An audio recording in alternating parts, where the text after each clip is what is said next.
Well, hello and welcome to Moreland City Salvo's online church. I'm Andrew. You are. I'm Di. You are. You are. And we are the senior ministers here at Moreland City Salvos. If it's your first time with us today, welcome. Great to have you with us. Please subscribe to our YouTube channel and don't forget to press the little bell so that you get the notices.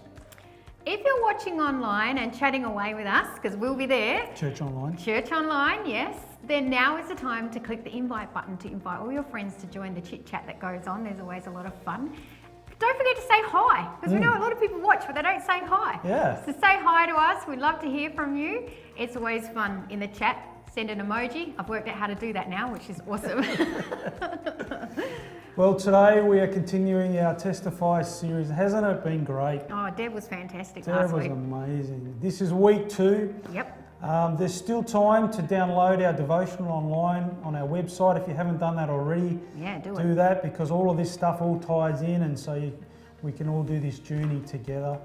This week's theme is our testimony important to unbelievers? Oh, that's interesting thought.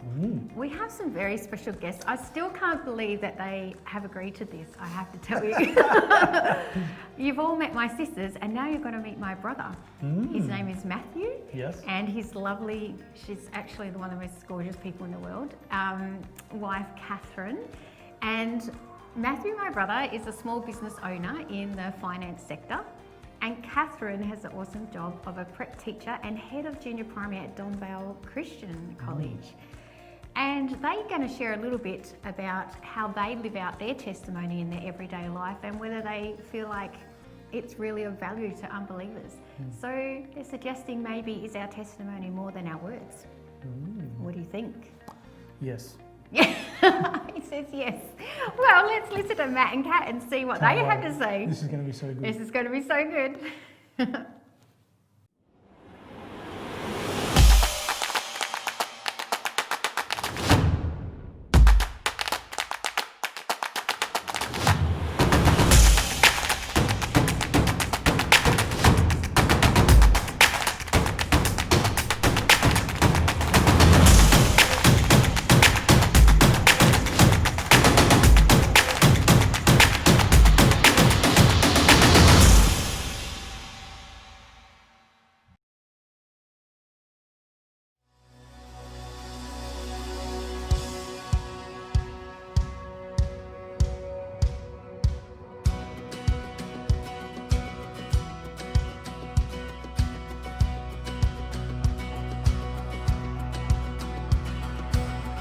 I saw Satan fall like lightning. I saw darkness run for cover. But the miracle that I just can't get over, my name is registered in heaven. I believe in signs and wonders. I have resurrection power. Still the miracle that I just can't get over, my name is registered in heaven. My praise belongs to you forever. This is my testimony from death to life, 'cause grace rewrote my story. I'll testify, by Jesus Christ the righteous, I'm justified. This is my testimony. This is my testimony.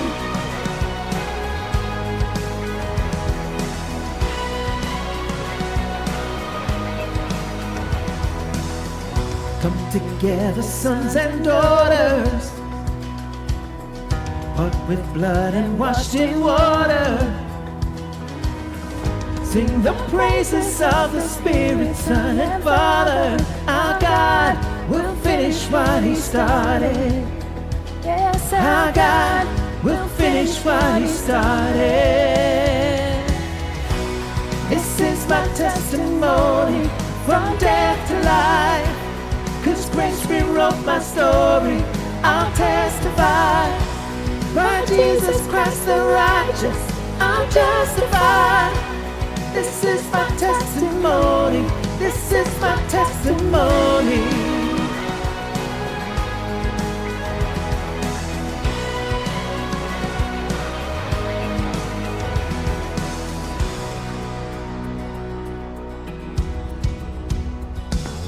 If I'm not dead, you're not done.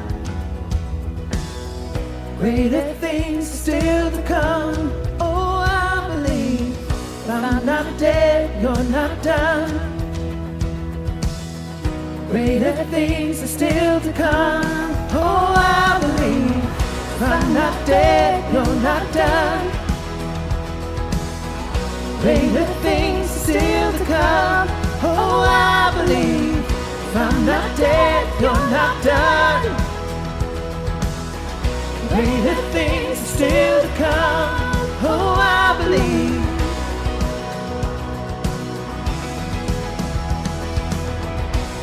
This is my testimony from death to life. 'Cause grace rewrote my story. I'll testify. By Jesus Christ the righteous, I'm justified. This is my testimony. Oh, I'm alive. This is my testimony from death to life. 'Cause grace rewrote my story. I'll testify. By Jesus Christ the righteous, I'm justified. This is my testimony. This is my testimony.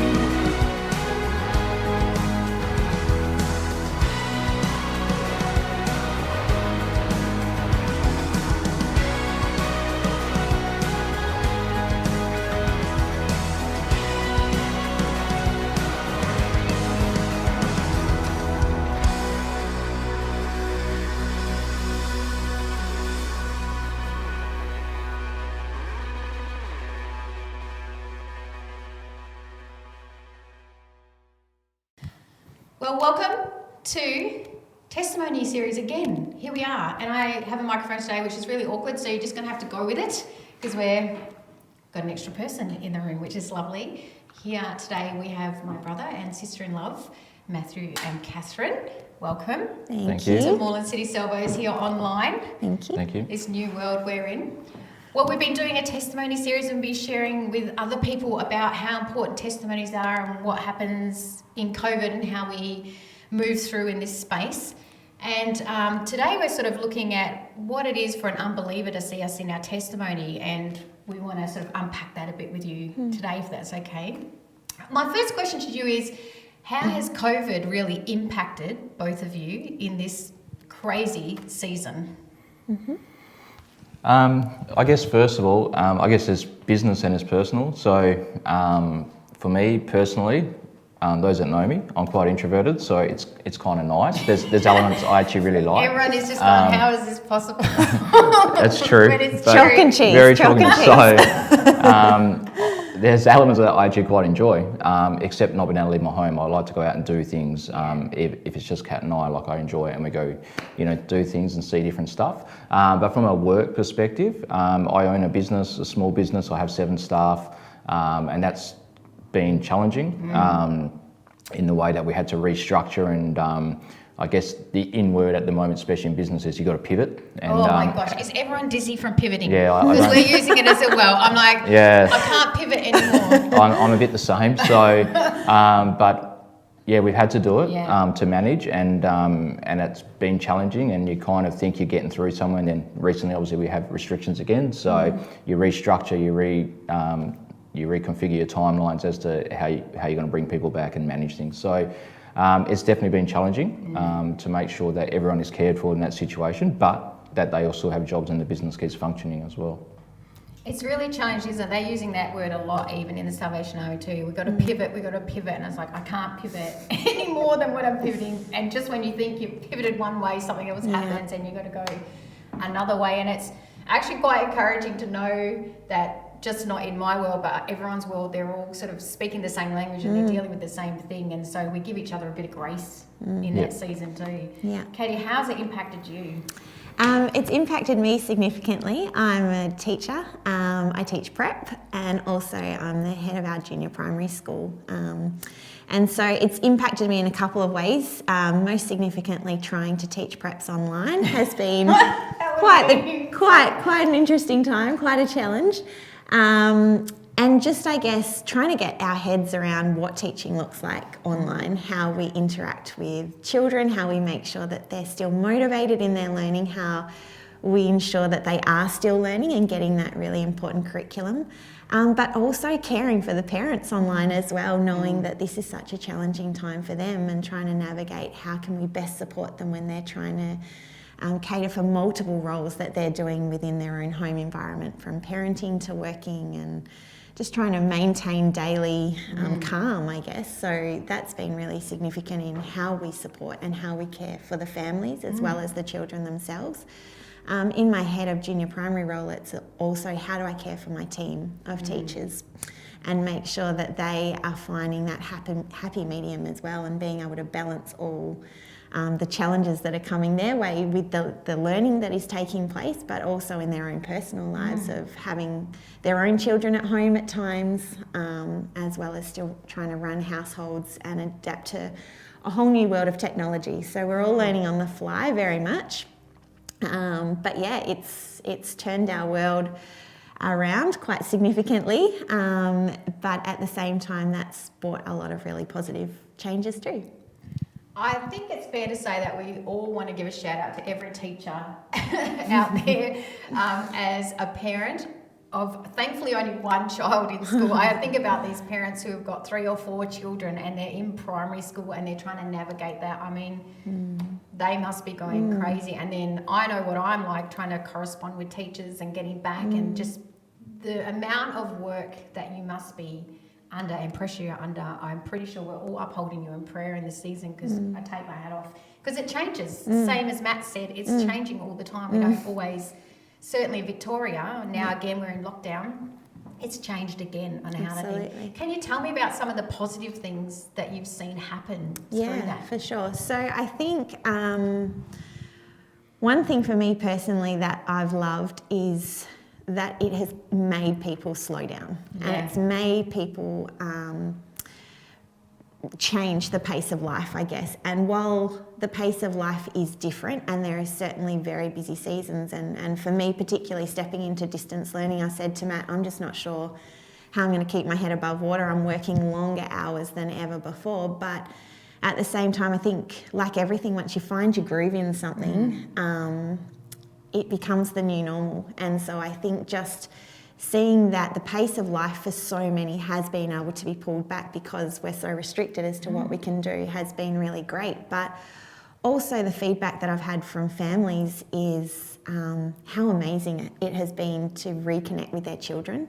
And while it has been an additional pressure, it's also been opportunity for parents to see how their children learn and to engage in that learning. And that's been really significant, and that's been really special, and for parents to say, wow, I didn't know that they knew this, or I can see that they struggle with that. And I guess that's been a real blessing, to be able to see families reconnect in that way. And there's times in our curriculum where we've said, you know what, take this period of time to go out together as a family and just go for a walk around the block and just spend time chatting about all the things that we've got to be grateful for, because whilst times are trying for sure, there's so much to be grateful to God for and to celebrate and honour Him for. So, look, I want to say that's true when I look at what I have to do with Joshy and his learning. Look, I'm not a fan of To Kill a Mockingbird, the book. That has really pushed me, I can tell you.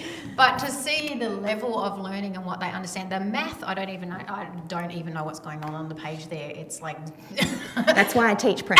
But the fact that our children know this is just astounding to me. So it kind of also raises the bar on what I expect of them, because I'm seeing so much more in them. And it's been really great for a parent as well. I have to say that is the positive of it all. I think that's maybe the key to this season, is to keep on the positive, because so much is so negative out there, and there's, you know, we talk a lot on our social media about what we share, make sure what we share is bringing life and not death in this situation. And I suppose my question to you is, there's a lot of people, I think, unbelievers, we call them, I hate that language, but those who haven't discovered God and Jesus in their life, who are watching the church at the moment, I think. And certainly now that we're online so much, and like I know here at Moreland, we've had to lift the game when it comes to that. And they're watching us to see how we react and do things in this season. And so I ask this question, how important is it how we behave? Because our testimony is not always about our words. How we behave, what we say, what we do in this season for those who aren't of faith in our community to see us in this space. And I suppose I'm, talking to you two because teacher, business owner, totally different space to what I'm doing. People expect me. They expect me to be a good girl. Little do they know. But they expect that of me. It's sort of like right there. But I think this season has brought a new opportunity for us to be the priesthood of all believers, which is something Andrew and I believe firmly in. So in this season, I'll start with Matt. How important do you think it is, and what is a way we can do it? Because some people might be going, well, how do I even do that? What does that mean? So what does that mean for you, Matt, in this season? Yeah, I think it's about, being empathetic to people, like in this season, and loving them. So we all have our own personal stuff that goes on. So outside of your workplace, you've got your own personal challenges. So you add what's going on with COVID into that, and then trying to deal with your work situation. For a lot of people, that's like a recipe for explosion, Yeah. So, and I understand that. So I think it's how we engage with them and how we show them, look, we understand that it's a really tough time, and we, like from a work point of view, we appreciate that you are still trying to do everything you can, but I understand that, your family's still always your priority. Your loved one's been healthy. That stuff's always your priority. So we've got to be, willing to express that to them and just show them, look, we understand. You need to do what you got to do. So I think, we've got to step back and go, we've got to trust that God's been before us in this path, and we don't understand what COVID's going on. We don't get any of this stuff, but that he has been before us, and he knows the way out of this, and we are all sitting here bewildered as to, I don't know how we get out of this, but he does. So yeah, I think it's the way we engage with the people we're dealing with, and not telling them or not talking at them or stuff like that, but just expressing with our actions, like, we get it, you don't have to talk about it, but just know, feel free to be where you need to be and what you need to do in this period. Yeah, I love that. You're sort of meeting them where they're at, wherever they're at in the journey. Because some people are loving it, some people are loving it, and some people are struggling with it, and some people are just surviving in it. So it's trying to meet them where they're at, and coming to a level of understanding, and how much better is that when people meet us, that we can meet them where they're at, instead of, like you said, talking at them or preaching at them, just loving them and having empathy with them and sitting there in that moment with them. It's so powerful, I think. How do you feel, Kat? How does that work out? Because I'm just thinking about the dynamic for you dealing with little ones. It's a whole different, they see it differently to us, don't they? They do. They see it so do. differently to us. I'd love to hear what that looks like for you. Look, it's really interesting. I'm really fortunate. I work at a Christian school, and so we're surrounded by a Christian community of families that are all working in partnership, and I think that is such a blessing in itself to know that our families are upholding each other in prayer during this time. But something that I've been really mindful of is the word faith during this season, and the fact that faith isn't just a word. It's not just a thing that we pay lip service to. It really is a verb. It's an action, and how are we actioning that during this time, and what are we doing to actually demonstrate that we have this faith, and how is that evident to others? And I think for a lot of our little people, we live in a society now where our children have heightened levels of anxiety that they've never had before, or it seems it's higher than it ever has been. And so I think it's about very much for me speaking. I feel like it's such a privilege, to be honest, to speak into the lives of these children, even through a computer screen, to be able to say to them, God is good and God is faithful and he is above all of this. And like Matt said, we don't know why this is happening, but do you know what? We don't even need to stress. We give it to God. We say to him, you've got this, God. You've got so many wonderful things that are coming out of this. And to, I guess, really pay homage to that as well and to instill that in the children that this is not a written off season. This isn't just, you know, this is really average times we're in and we just roll with it. But what are we going to bring out of this? And how is this going to make us stronger? And how are we going to use this to honour God? And even as young 5-year-old children, they get that. They get that. And so I pray with them online. They share their little prayers as well and asking God to keep everyone safe and keep everyone healthy. And I think just having that opportunity to speak so freely into their worlds and just to say to them, do you know what? I miss you. And I'm so looking forward to seeing you again face to face. And it will be wonderful for us to be back together. But while we're not, use this as a time to bless other people in your community and to reach out to other people. And maybe that means making some cookies and dropping them into the neighbours next door or things like that, but just using the gifts that God has given them to actually reach out to others and teach others about his provision and his blessing even during this time. I love what you said there, that this isn't just a season we're going to write off, but actually what are we going to learn and grow? And I think that's really, really important. Because we're in the 6th month. Absolutely. Like, you know, we're really getting real, right? And we've got 6 more weeks and we're sitting here.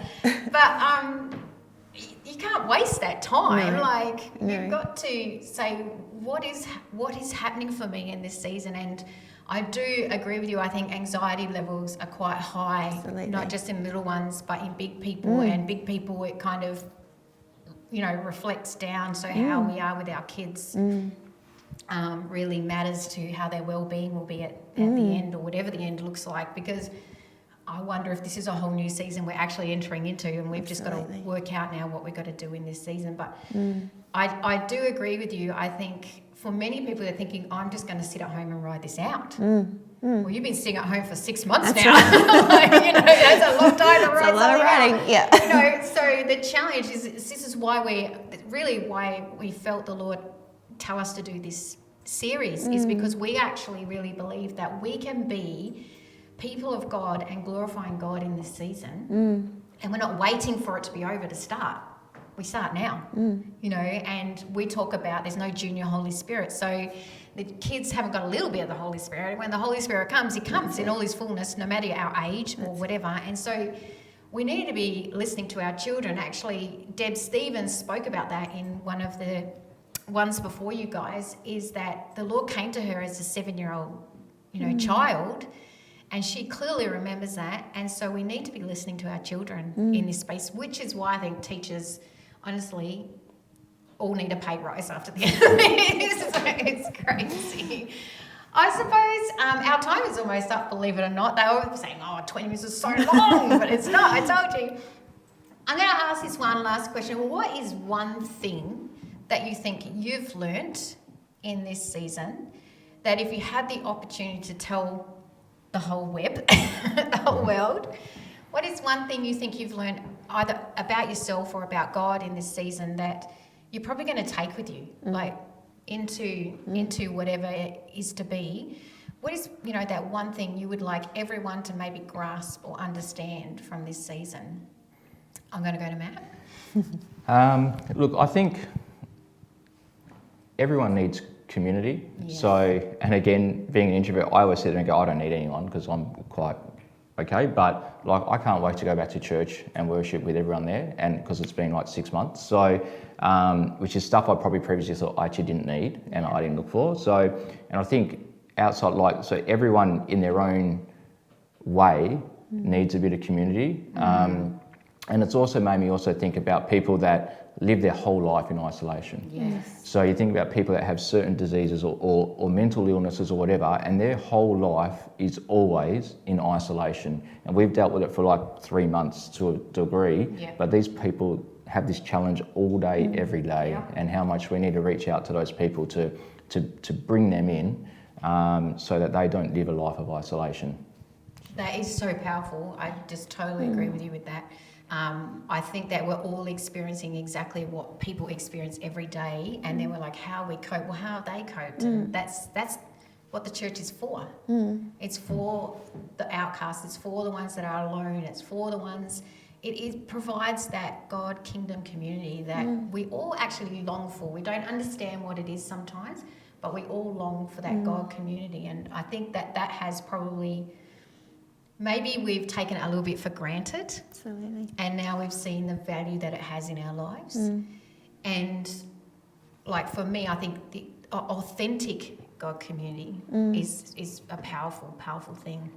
Katie, what do you think? What's the one thing? Look, I agree with Matt in many ways. We've talked at length about the fact that why are people finding it so hard to be in isolation? Why are people breaking the rules and getting out amongst it? And I think it's because that's how God created us to be. He created us to be in that community. And so when that is withdrawn and that's taken away, that is so, so challenging. But I guess the overwhelming thought that I have just had throughout this time is God is the same yesterday, today, and forever, and that is completely unchanged. And while the world is rapidly changing around us, and we wait today and tomorrow and yesterday with new news and new restrictions or new guidelines, and that troubles us and that creates apprehension with us, God doesn't change. And He's got this, and He's got enormous hands, and He's carrying us in those enormous hands. And I just find so much peace and so much rest in that, going, you know what, God,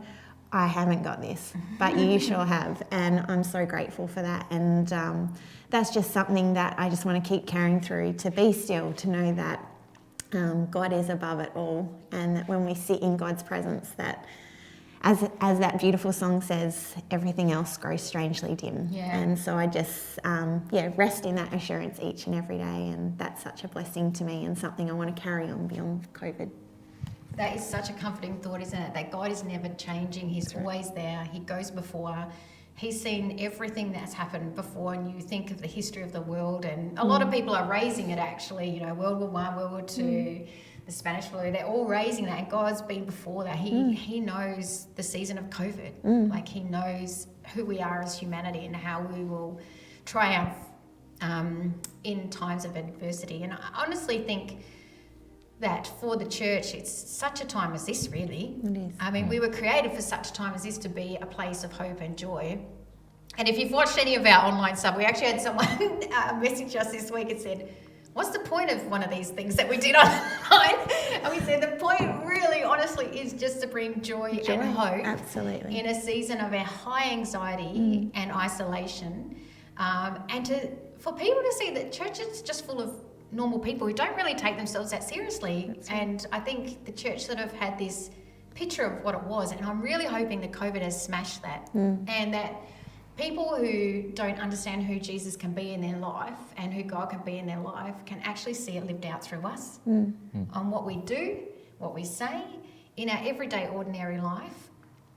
We can just be Jesus in that season. Absolutely. Well, I want to thank these two beautiful people. Now you've met my brother, you met my sisters a few months ago. You can see how vastly different we all are. But I really thank you. I actually can't believe he's here. I thought, no way he'll do this, but he has, so thank you. I think my whole family will be in shock. We thank you because you've actually really shared some fabulous points for us to be thinking of and reflecting of in this season. So stay tuned for our next one coming up next week, but we thank Matt and Kat for joining us today, and that's it from these guys. So you can say goodbye and take a breath. Thank you. Bye. I really love those two people. Me And too. I still actually cannot believe that my brother agreed to that. He is quite introverted, I think you figured out, and I'm not. I think that came through. We're very similar in lots of ways, but not that way, not at all. But gee, they made some really good points, don't you think? I mean, I just loved what Catherine said, that we can't wipe off this season. Yeah, that was good. Yeah, we can't wipe off this COVID season like we're just not, it's not going to matter, because it really matters. And she suggested that we need to flourish in this season and see what God has for us and see how we can glorify Him. It's really flipping it around, isn't it? Yeah. It's like not looking at it as doom and gloom, but how can we actually flourish in this season. Yeah. And she's dealing with like little kiddies and how important it is in this season to glorify God to them, and so that we don't have a fear-based outlook but a faith-based outlook. And she's doing a great job. And then Matt just says the most wonderful thing is show people empathy and compassion, understanding that people are struggling, so we need to meet them where they're at. I think that has to be one of the most powerful things, to actually sit with someone where they're at and not try and, you know, come the high road or anything like that, but just sit with them where they're at and just hear them. Yeah, our testimony is more than just words. It's actually a lived experience, isn't it? Living it out with people, unbelieving people seeing the living Christ in us through the day-to-day grind. And I think that's what we really want to share. Deb shared about how and what a testimony is, and how in a church she had this tribe around her that nurtured her and loved her. But those who don't follow Jesus don't have that sort of tribe. And so we are it to them. And so how we act and what we do is so important. And it doesn't always have to be about preaching words, but just about living out that experience, as Andrew's just said, in Jesus in that way. And so we really encourage you to think about what that means in your everyday life. Yep. Well, thank you for joining us today. I trust that you've been blessed just as we have. Phenomenal testimonies in this series, and we hope that you're really getting something out of this, because it's just really speaking volumes. It's only week 2. Yeah, wow. We're only at week 2. I can't wait for the guys that are coming up next. Yep, because it's Andrew's turn the next couple of weeks. You've had 2 guys, now you've got 2 Andrews coming. But thank you for joining us. And if you want to rewatch this, and I know you will, and I know like my dad's going to rewatch it at least 3 times. Our views will go up from Dad. Go to YouTube channel and subscribe to Moreland City Salvos online. And find us on Facebook, Instagram and Twitter, because we are very mischievous and you don't want to miss the fun. Don't miss the fun, especially Major Mondays. Are insane. They're really strange. But if you'd like to support the ongoing work of this ministry and the work in our community, then please head over to our website for more details on how you can do that, how you can give. Or just copy the details that are just coming up on your screen right now, copy them down. Don't forget to download that devotional, the Testify devotional from our website, because all of this is linked up, and you can do the devotional during the week and then experience the Connect In on Thursday, and then the Testify series on Sunday. Yeah, we're not just a Sunday church. No, we're an everyday church. 7 days a week, Jesus is alive, so he's alive in us. Thank you again for joining us. We hope to see you next Sunday, 10 a.m. But don't forget, we're a 7-day-a-week church, so go find us. But that's it from us. That's it. Bye for now. Bye for now. See ya.